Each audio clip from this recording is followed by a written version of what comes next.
start, what you can see on the screen is the visibility effect. I'm sure you're thinking that's not what we're meant to be talking about today.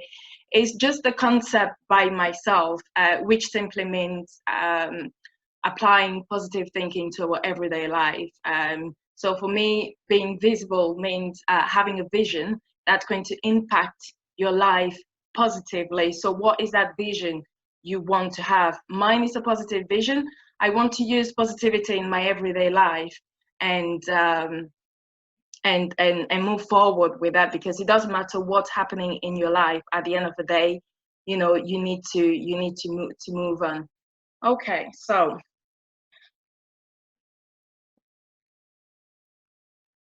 the reason we're all here today is to speak about domestic violence. And looking at how it's been on the news, I'm happy a lot of you have joined, really. And I'm mostly happy that a lot of you are open to that conversation, because it can be a tricky conversation at times. So let me just go to the next slide. Okay. All right, so as you've all seen on the title of the registration when you were registering on Eventbrite, the title is "I Say No to Domestic Violence. What do you say?" I chose this sentence, "I say no," because it's very personal to me. I mean, I personally say no. We've seen on TV, I mean, in the UK, I'm sure for those who are in the USA and Europe, I'm sure you've seen the same thing as well. We've seen an increase of domestic violence during this period of COVID-19. And for me, it's a shame, really. So the reason I chose this topic, the reason I chose to speak about this topic is not just because it's very personal to me, and I will explain why later on, but it's also because it's not acceptable. This is the 21st century. It shouldn't be acceptable, and especially during this period. So we're going through a rough time, really. We're going through a rough time. So there is no excuse why someone should be going through this ordeal. But whether it's during this period or any other period, it's not acceptable at all. Okay, so we've seen in the news, I'm going to start with some stats from the BBC. So this is taken from the BBC's website. In the UK, there has been an increase of domestic violence during lockdown. As you can see there,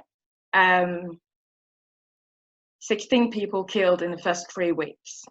And this is the highest in 11 years. It's just ridiculous. So you're locked down because you're meant to be safe at home. You're running away from something else because we have another war going on. But then you come back home where you're meant to be safe, and you have to fight another war. So it's not acceptable, really. And we have to say that domestic violence, it's not. I'm sure we have a few men on the call. I'm not going to identify who's who, but domestic violence is not just against women; it's against men as well. And unfortunately, young people and children do suffer a lot as a result of this happening in a household. So yeah, the abuser can be a woman as well, even though women are most of the time the victim. Okay, so in the USA, as you can see on there has been an increase as well of domestic violence, and the other screen shows Denmark, another European country where the domestic violence hotline has increased between March and April. Within a month, you have that amount. You have this amount of increase. It's not just acceptable, really. So for me, before we go any further, I feel personal about all of this.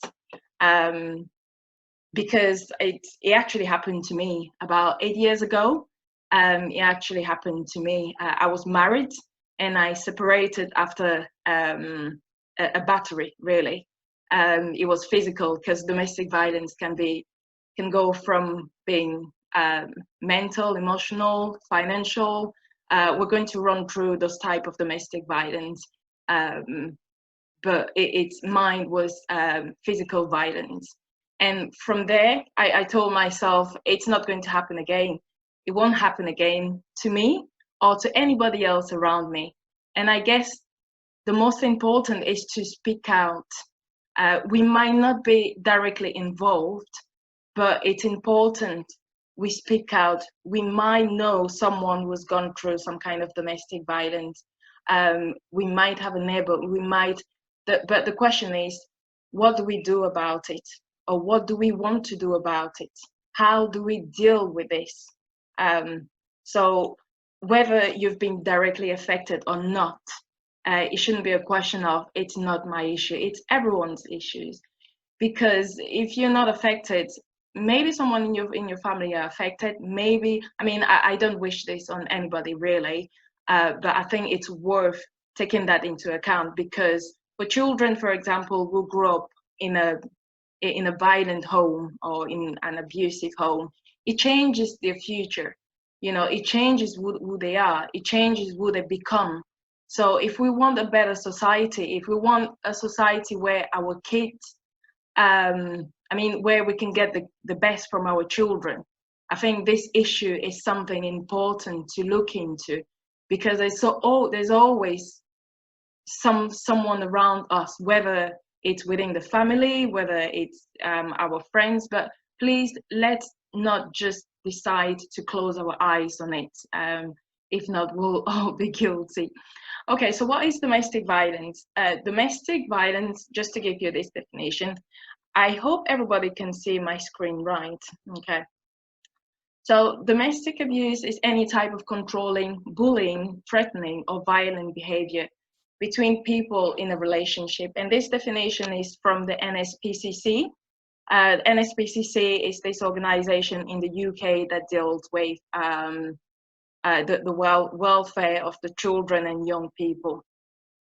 Okay, so because a lot of people, some people might go through this domestic violence without knowing that it's domestic violence. To be honest, when it happened with me, when it started, I didn't say it like that, you know, because I was married. I thought, oh well, you know, this is probably what this is the norm, you know, this is what happens. And I think this is the problem usually. Sometimes people get away with it, but for those who die in domestic violence, it's because they fail to see the signs, or they keep giving themselves excuses. Okay, so there are different types of domestic violence. Domestic violence is not just physical. So we have financial abuse, threats and intimidation, isolation, physical abuse, emotional abuse.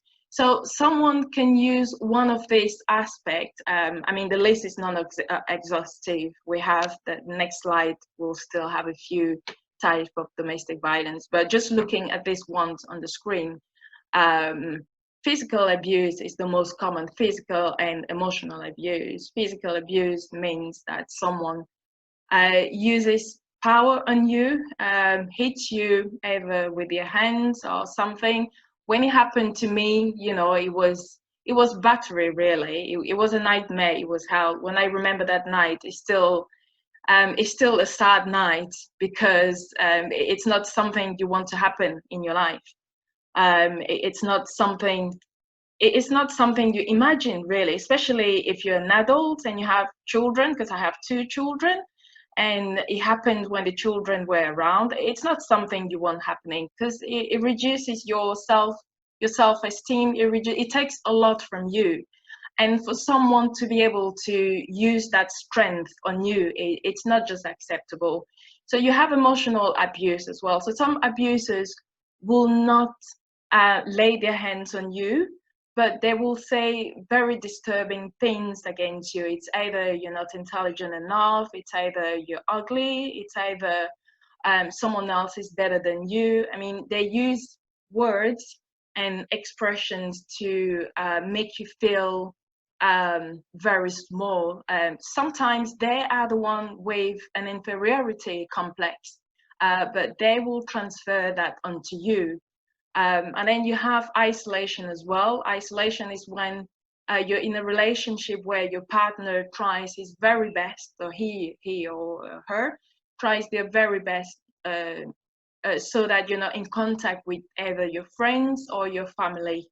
It's either they control your phone, they use your phone every time you have a phone call. They ask you who you're speaking with. They give you a reason why you shouldn't be speaking with the person you're speaking with. I mean, they give you a reason for you not to be out there, for you not to have a social life, why you should be, you know, the perfect person, but at home and nowhere else. Okay.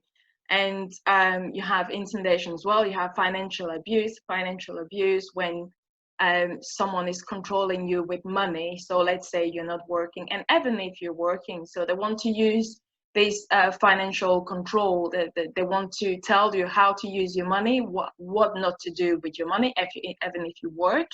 If you're not working and they're the only breadwinner, the relationship will be conditioned with the financial contribution.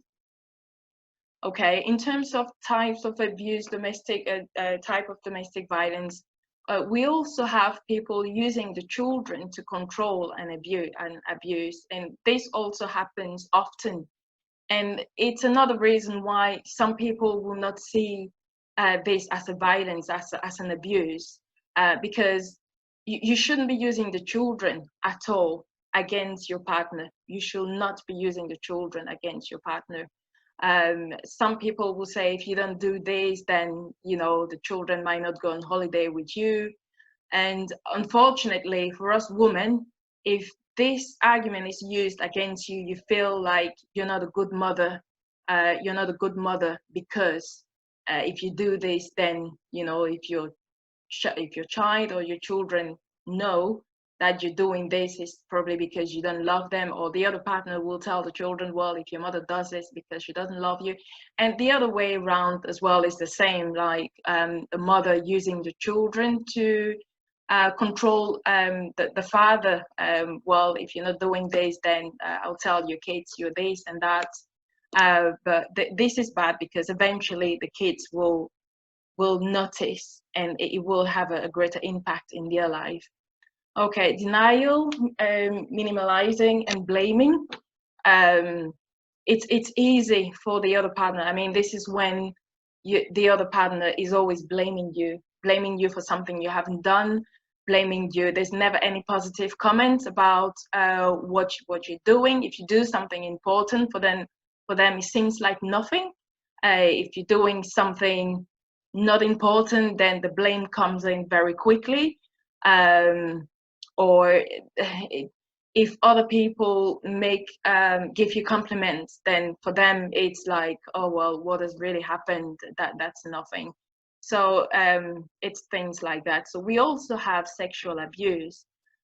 Sexual abuse, I mean, the name says it all, is when someone abuses you sexually, really, and uses their power above you. And it's important with sexual abuse to understand that even if you're married, you know, and you do not want to have any intercourse, it's your right to say no. Maybe you don't feel well. Someone shouldn't be using any power at all to force you into having any kind of sexual relationship. If you're in a loving relationship, it should be something that both of you agree on. It shouldn't be you shouldn't be forced, you shouldn't be coerced into doing something you don't want to. Okay, and we also have so-called honor-based violence or forced marriage. Definitely forced marriages are abusive, or are some form of abuse, because in the first place you don't want to be there. And this honor-based violence, it's usually based on two families agreeing to do things together. And if you disagree, or if you behave in a way that the family doesn't like, then you're seen as the bad person, and this justifies any reason for them to treat you disrespectfully. But then again, it shouldn't be accepted. Okay, and again, with this domestic violence, it's identifying what what's close to us. I mean, for everyone in the group right now, I don't know your personal circumstances, but whether it's about us, whether it's about someone we know, whether it's about other people, it's important people are aware of what domestic violence is. Because if you don't know what it is, you know, you might think that it's just normal. You might think that that's how a relationship is, especially for a young girl getting into a relationship. If she doesn't know any better, if she hasn't been in a relationship before, she might not know what the relationship is all about. So she might think that, well, it's that's the way, that's how it goes. So, okay, so now let's move on to who it affects. Who does it affect? It affects anyone really. It affects anybody. It doesn't choose when it happens to you. It doesn't choose your age, your race, your social background, your gender, your religion, your sexual identity, your culture, your ethnicity, or disability. It can happen to anyone. You just have to be in a relationship with the wrong one. Unfortunately, that's what I usually say. In most cases, unfortunately, the victim thinks it's his or her fault, but that is, I'm not going to say that's bad, because you don't ever know that it's bad in the first place. But if anyone is going through that, do not ever think it's happening like that because it's your fault, because it's never your fault. The abuser is going to make you believe that it's your fault, but it's never your fault. But the most important is to be able to be open for advice and find a solution. But unfortunately, if it's in a relationship where you have children, the consequences are usually very disastrous on children, because we think they're passive victims, but no, they're not really. Even if they're young and they can't really speak out, uh, the the consequences of this behavior on children may present itself in different ways. So for children witnessing domestic violence, domestic abuse, can have long-term consequences for children, especially when it starts from, when it starts from when they're, let's say, 2 or 3. We might think that they don't understand anything, but they do. And actually, talking about myself, when it happened to me, my son was 3 years old. My daughter at the time was 5 years old, but she was asleep. But my son was not asleep. And I promise you, for about a year after the event, because he heard me scream and stuff, he he always woke up at night thinking, you know, something is happening to me, because the following day he asked me, "Mom, are you okay? What happened to you? Why are you screaming?" You know, but I tried to tell him another story. But the thing is, I know something happened in his mind, and it changed him in a certain way. You need a lot of work after that to make sure that it doesn't affect the child negatively, but it's something we usually don't think will affect them. And unfortunately, it might change them. It might change them in different ways. Emotional responses to abuse can often include aggression. So the kid can be very aggressive, he can be introverted, he can be secretive, and the reaction, well, the effect on the child or the young person will depend on the age as well. So if they're teenagers, or if you're getting into their teenage years, then you may have things like self-blame or running away. And I promise you, although my son was 3 years old, 2 years later after the event, he asked me if what happened that night was because of his fault. And I didn't have a clue why he said that. I did not really have a clue. And I couldn't believe that 2 years after, you know, he will still have something like that in mind. Not that I spoke about it with him, because I separated from their dad as soon as it happened, really. But the fact that he came up and asked me if, you know, the event was his fault, for me it was massive. It was, you know, he wasn't that young. I mean, he was 3 years old, but then again, he wasn't that young, because somehow, I don't know what exactly he could remember, but he remembered. Um,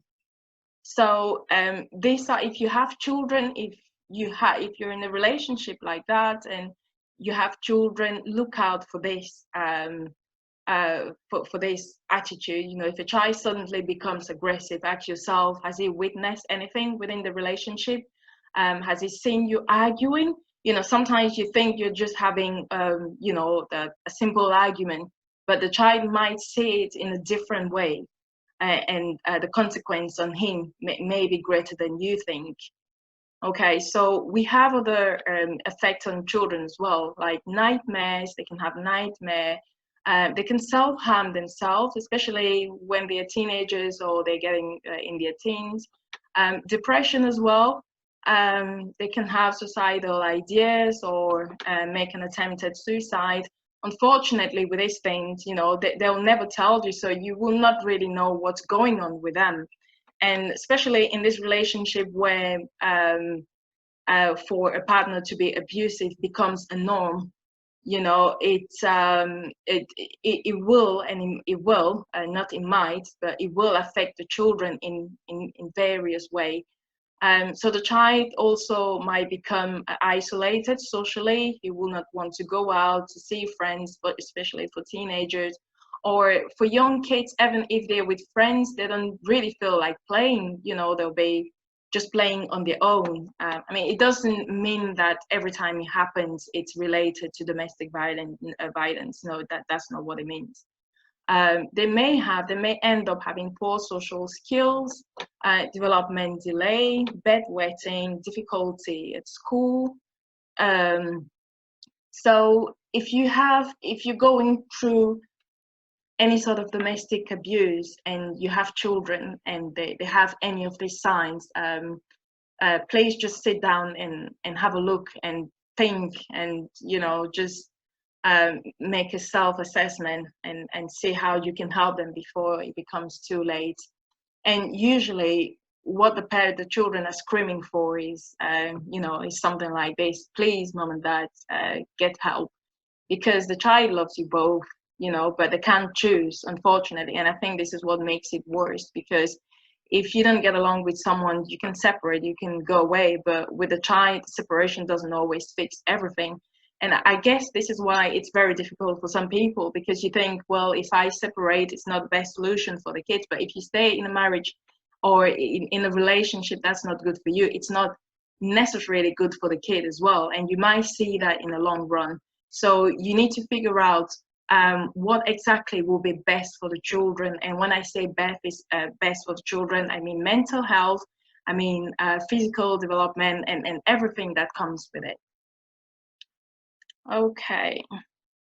All right. So it's important to recognize signs of abuse as well, because I mentioned earlier that many of us will go through some of these experiences without knowing that we're experiencing abuse. Usually for ladies, you think that it's just a way for someone to love you. It's just a way to show their love. They're just jealous, and sometimes you think it's flattering, and you enjoy it. But then when it starts to go out of control, sometimes you're too engaged in the relationship and you feel trapped.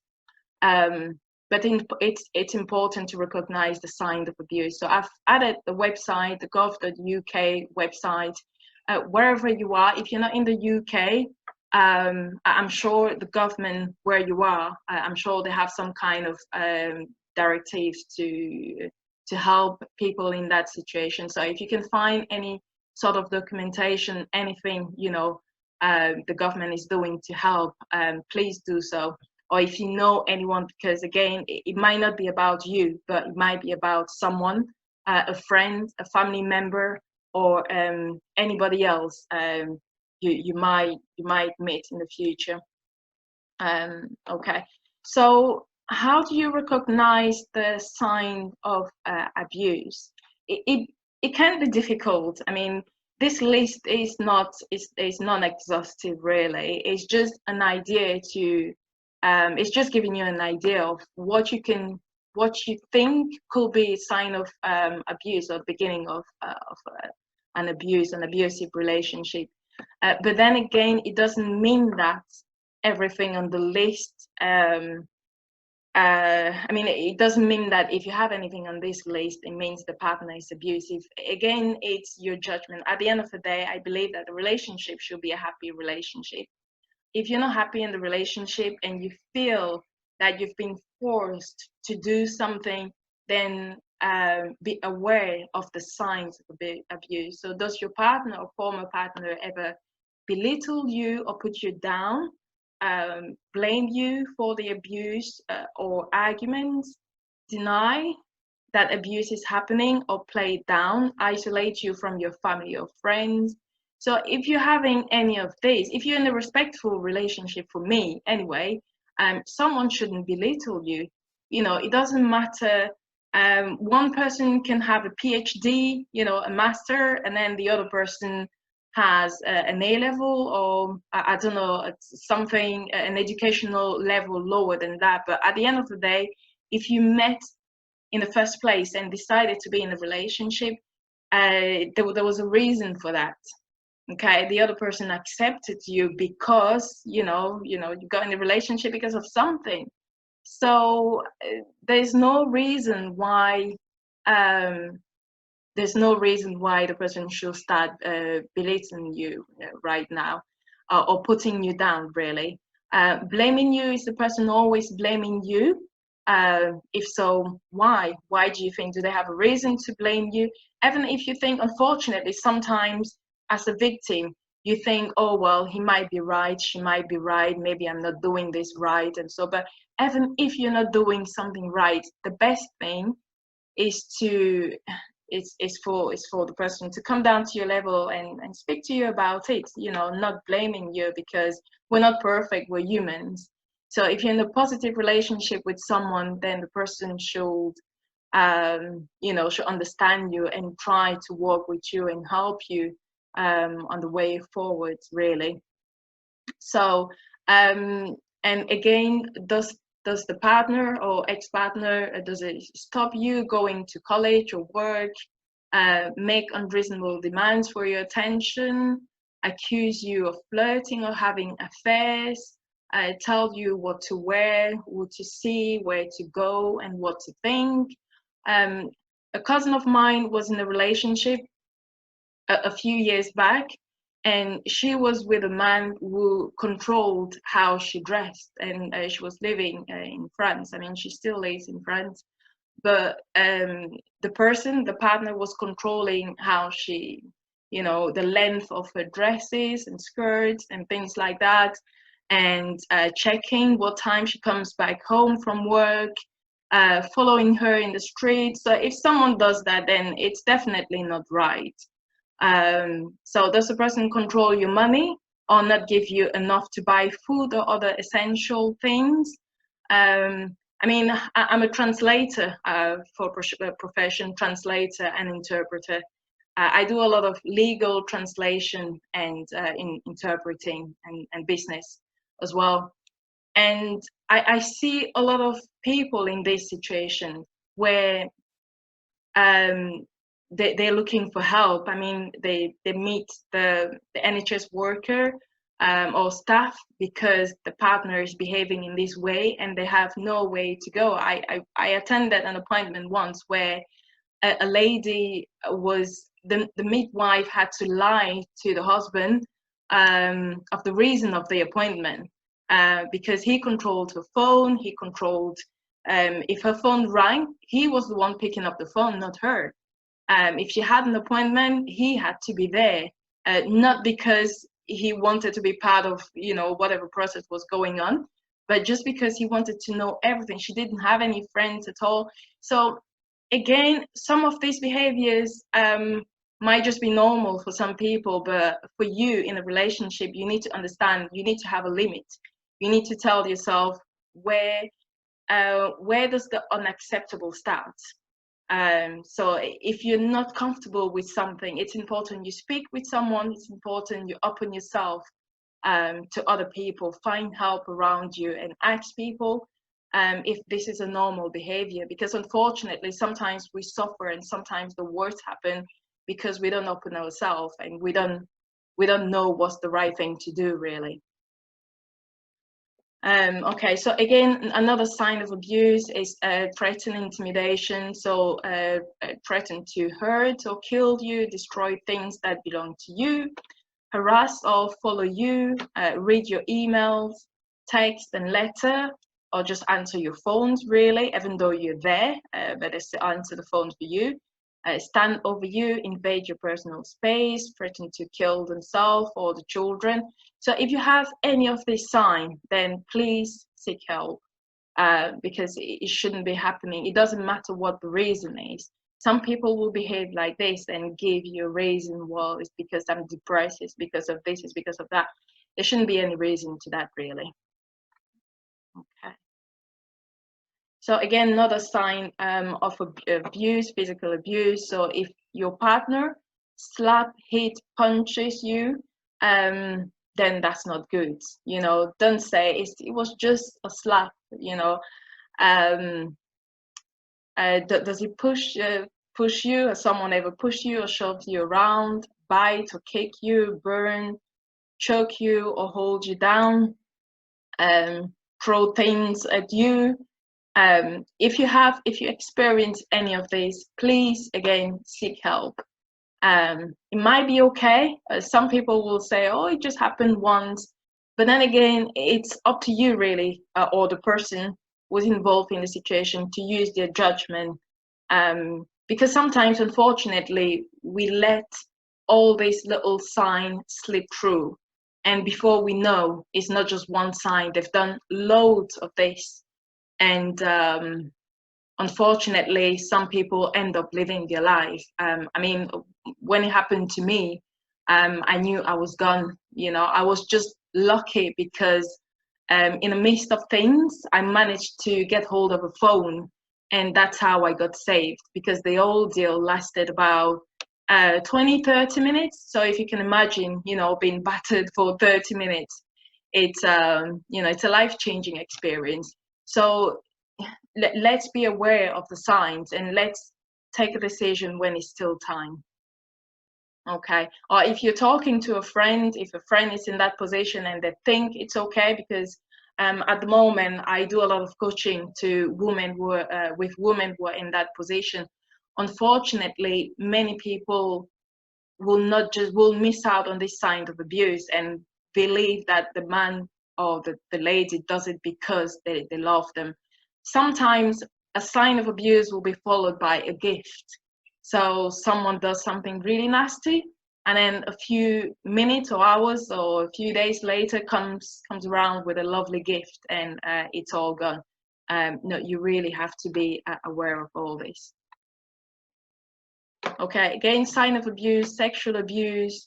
The signs, again, can be everywhere. It's not because you're married that someone will force you into doing what you don't want to do. So it's a person, well, does partner touch you in a way you don't want to be touched, especially if you don't want to. It's important to stress the fact that the willingness to do something with a partner is very important.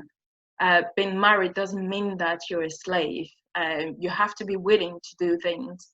So do they make unwanted sexual demands, hurt you during sex, pressure you to have unsafe sex, for example, not using a condom, especially if you have mentioned that it's important for you to use a condom and the person says, no, I'm not doing so, then it's not respectful, really. So do they pressure you to have sex?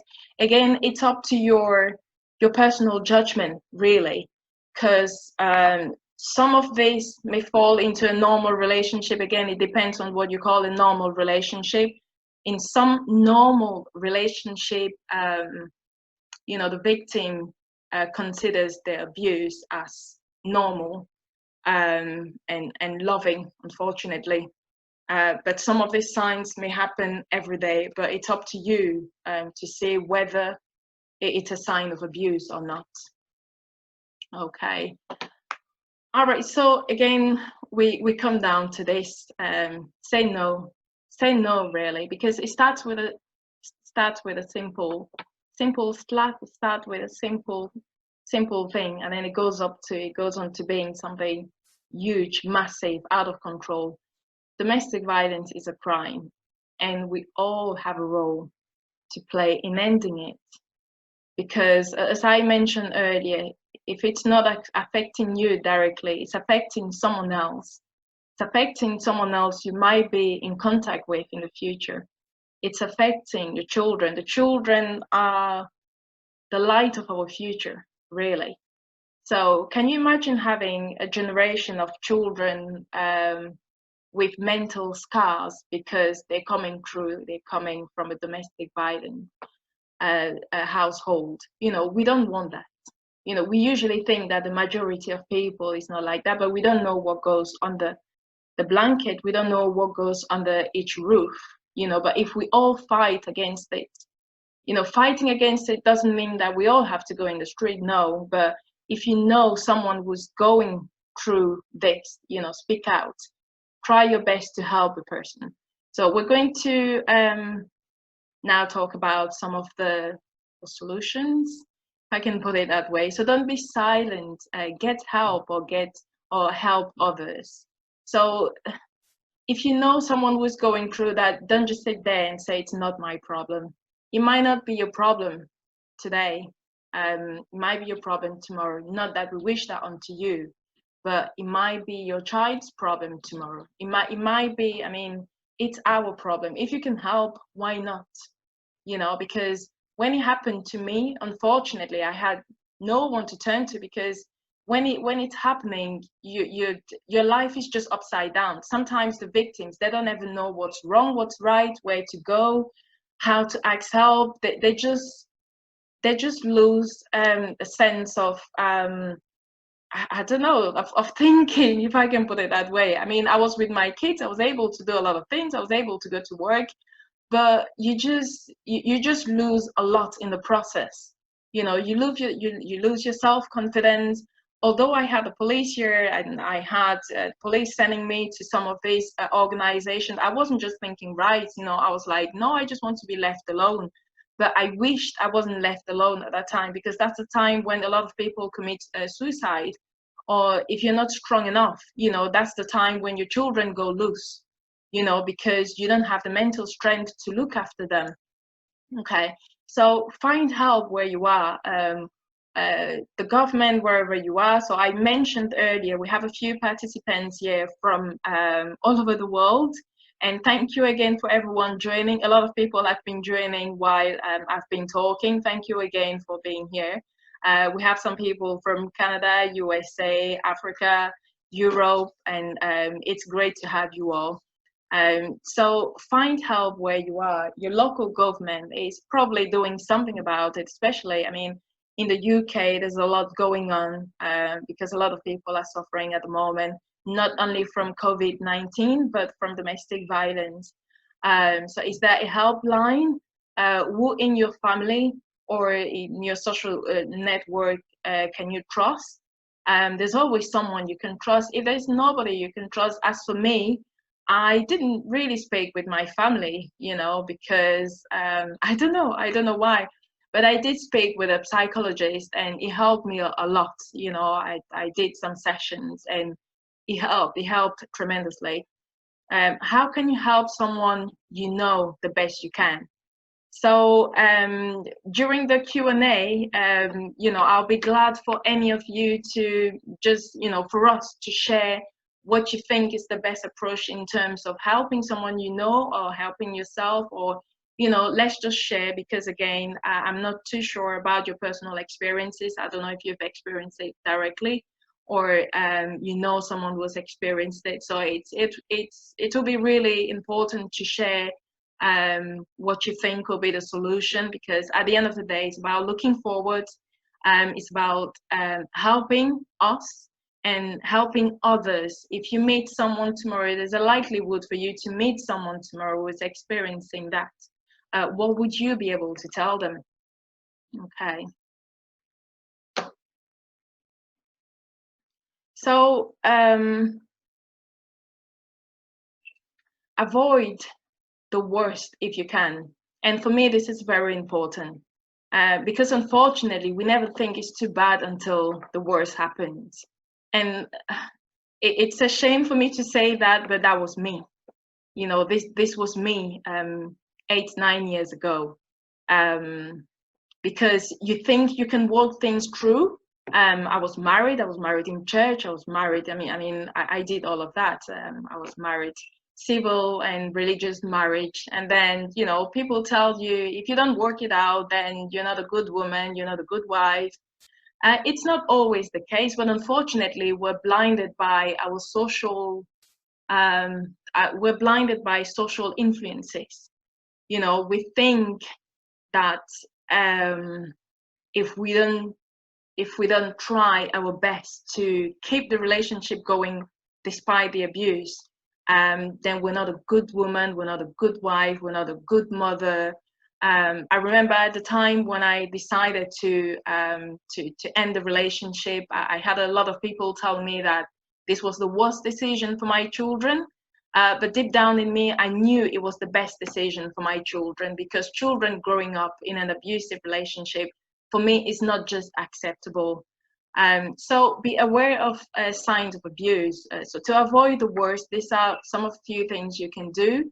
Be aware of signs of abuse. Be assertive in your relationship. I mean, the list again is not exhaustive.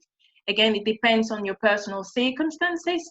I'm not saying that this is the way forward. I'm not saying that this is the only solution you have, but it's something you can try. So be assertive in your relationship. Don't give in to everything, because if you give in to everything at the beginning of the relationship, then the other person will expect you to continue giving to everything. And the day you stand your ground, you know, they'll be like, no, you were not like this, you've changed, you shouldn't be doing this, you know, you've always said yes, why are you saying no now?